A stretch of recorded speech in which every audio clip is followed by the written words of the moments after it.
अभी उत्तर प्रदेश हाथरस के अंदर एक दलित लड़की के साथ, एक बेटी के साथ जिस तरीके का उत्तर प्रदेश के अंदर दरिंदों ने बलात्कार करके उसकी हत्या कर दी, और यूपी सरकार क्या कर रही थी? यूपी सरकार, योगी आदित्यनाथ की सरकार, संत महात्मा की सरकार क्या कर रही थी? वो तमाशा देख रही थी क्या? क्या तमाशा देख रही थी? क्यों ना फूके हम योगी आदित्यनाथ का पुतला, क्यों ना फूके हम प्रधानमंत्री का पुतला। बोलो भक्तों, तुम्हारी मां बहन नहीं थी क्या? तुम्हारे घर में मां बहनें हैं? उसकी इज्जत प्रेम है कुछ? या तुम लोग ने योगी आदित्यनाथ को भेंट कर रखा है?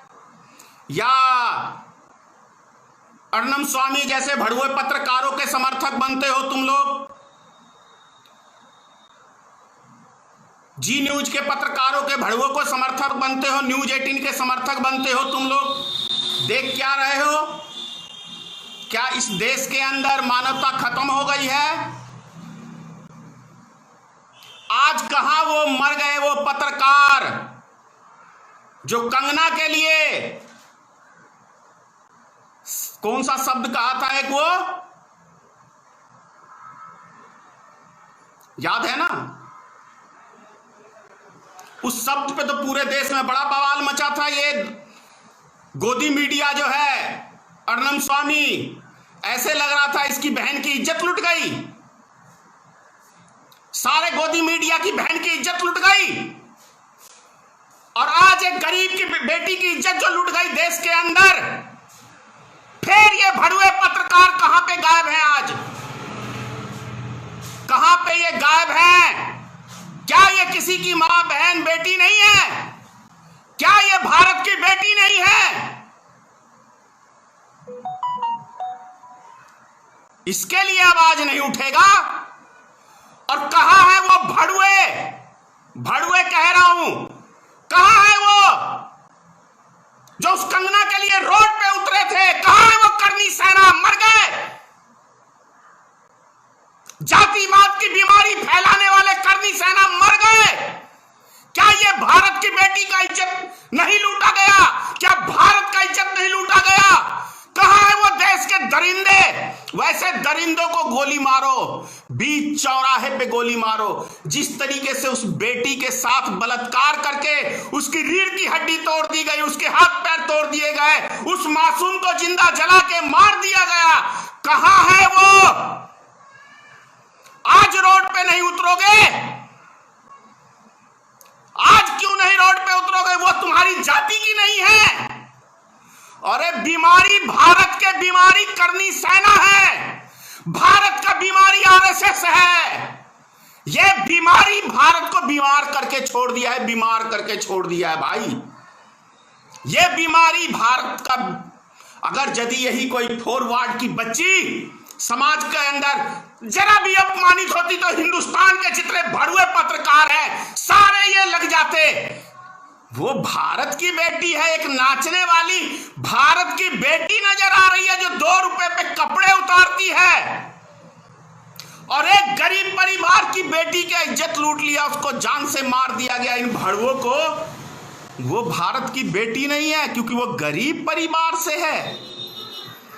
किस घटिया मानसिकता की देश में पत्रकारिता हो रही है, खास तौर से रिपब्लिक भारत। अर्नम स्वामी, तुझे तो जूते से मारना चाहिए। उस डिबेट के अंदर मैंने पहले भी कहा था, अगर तू एक बाप की औलाद है और तेरे अंदर एक बाप का खून दौड़ रहा है, तो मुझे एक बारी खुली चुनौती देता हूं, तू मुझे डिबेट पे बुला।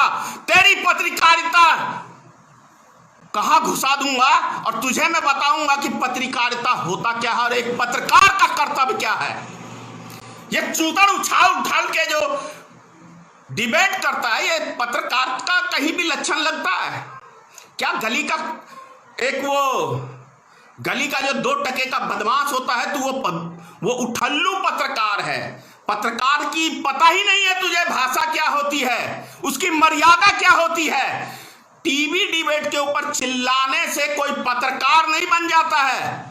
अगर टीवी डिबेट के ऊपर चिल्लाने से कोई पत्रकार बन जाता तो कभी भी रवीश कुमार को एशिया का सबसे बड़ा अवार्ड नहीं मिलता, तब तो तुम जैसे भड़ुए पत्रकारों को अवार्ड मिलता।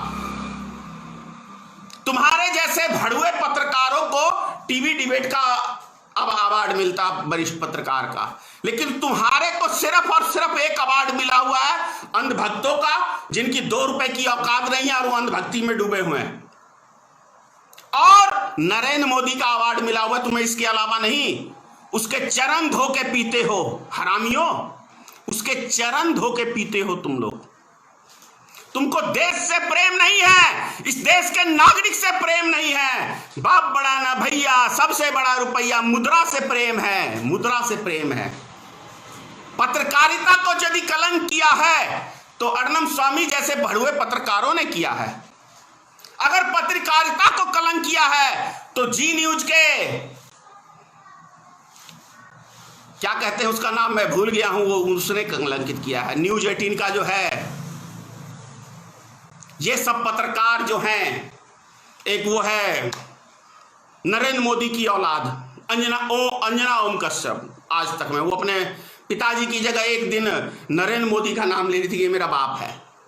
तो जहां पे ऐसे ऐसी पत्रकारिताएं होंगी, ऐसे ऐसे पत्रकार होंगे, तो समझ लेना उस देश का बुरा हाल होने वाला है। दीपक चौरसिया जैसे भड़ुए पत्रकार, एक जमाने में नाम था दीपक चौरसिया का, लेकिन अभी नंबर 1 नाम बन गया भड़ुए पत्रकारों में कि हाँ ये मोदी के दलाल हैं, ये दलाली करते हैं, ये पत्रकारिता नहीं करते, ये दलाली करते हैं। इन दलाल को पैसा होना चाहिए, इन दलालों को खरीद लो और कुछ भी बुलवाओ, ये दलालों को खरीदो और कुछ भी बुलाओ। मैं तो इस देश के नौजवान से पूछना चाहता हूं, क्या कहां है जमीर? देश का युवा कहां सो रहा है?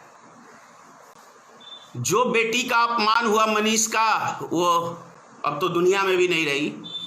हाथरस की बेटी, पूरे भारत की बेटी, हर गरीब मजदूर किसान की बेटी, ये रईसों की बेटी नहीं हो सकती, ये भड़ुआ पत्रकारों की बेटी नहीं बन सकती है। क्योंकि ये भड़ुए पत्रकार 2 रुपए की नाचने वाली को अपनी मां बहन बनाते हैं, लेकिन एक अच्छे कैरेक्टर के, अच्छे गरीब को बेटी के लिए इनके पास दिल में जगह नहीं है, दया नहीं है।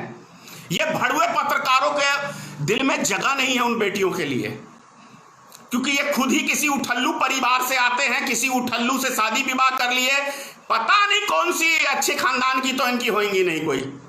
अगर अच्छे खानदान की, अच्छे परिवार की कोई होती तो वो इनका आपत्ति करती, लात मारती अर्नब स्वामी जैसे पत्रकारों को कि मैं तुम्हारे साथ रहना नहीं चाहती हूं। और यदि अच्छे पत्रकार की, इन पत्रकारों की अच्छे मतलब अच्छे परिवार से इनकी बेटियां हैं, मतलब ये वाइफ हैं, तो मैं तो कहता हूं ऐसे भड़ुए पत्रकारों को छोड़ दो। ये भड़ुआगिरी करते हैं, ये दलाली करते हैं, इस दलाल के साथ मत जीवन बिताओ। क्या पता कल आपके साथ भी ऐसा रेप हो जाए तो ये भड़ुए पत्रकार कहे ना कि फलाने ने रेप किया है। इतना गिरते हैं, इतना गिरते हैं, इतना गिरा दिया भारत को। आज पूरी दुनिया हंसती है भारत के ऊपर ऐसे भड़ुए पत्रकारों की वजह से। हमारे देश के अंदर ऐसे ऐसे भड़ुए नेता हैं जिसकी कोई गिनती नहीं है। कुलदीप सिंघल जैसे ये नेताओं के लिए ये पत्रकार नहीं बोलेंगे, क्योंकि ये पैसा देते हैं ना। चिन्नाने स्वामी जैसे वो महात्मा को जो मालिश करवाता है, उनके लिए इनका मुंह नहीं खुलेगा।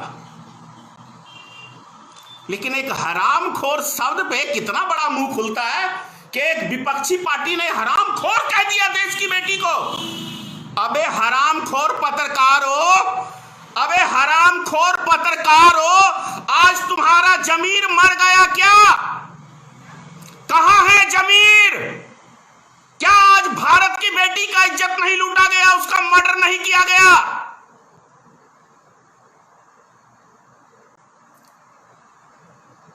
इतनी हरामखोरी पत्रकारिता में मत गिरो इतना नीचे।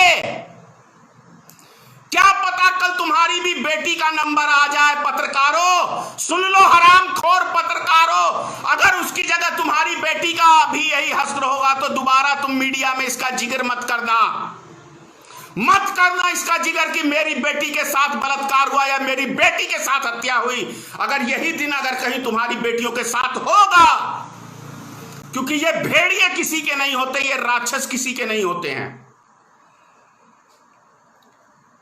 भारत के अंदर एक बेहतर कानून तक आज तक नहीं बन सका। क्यों जानते हो? क्योंकि ये भड़वे नेता हैं। बेटियों का बलात्कार करने में ये भड़वे नेताओं का बहुत बड़ा योगदान है। आपको याद है बालिका गृह मुजफ्फरपुर 32 बच्चियों का बलात्कार, याद है? भूल गए? मधुबनी के अंदर 2 बेटियों का बलात्कार, 2 गर्भवती, और वो गायब हो गई, याद है? ये वही एनडीए गठबंधन की सरकार है, नीतीश कुमार की सरकार है जिसने पर्दा डाला। ये मुख्यमंत्री बनने लायक है हमारा?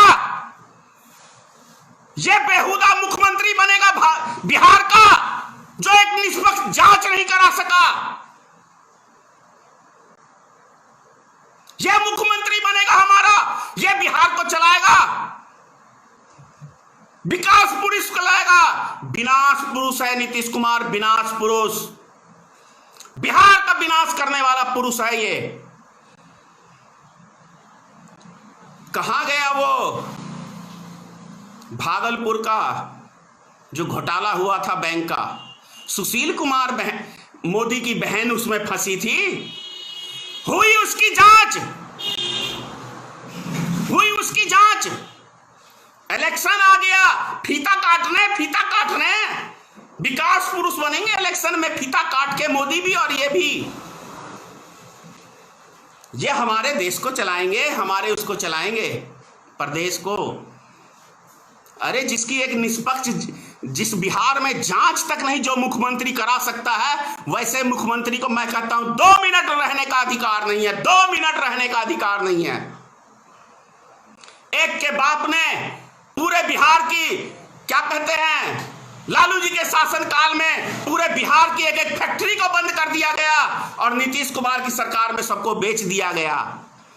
दारू बंद है बिहार में, लेकिन खुलेआम दारू का व्यापार हो रहा है। हर गांव में, हर चौक चौराहे पे खुलेआम दारू बिकता है, कहीं कोई जगह नहीं है।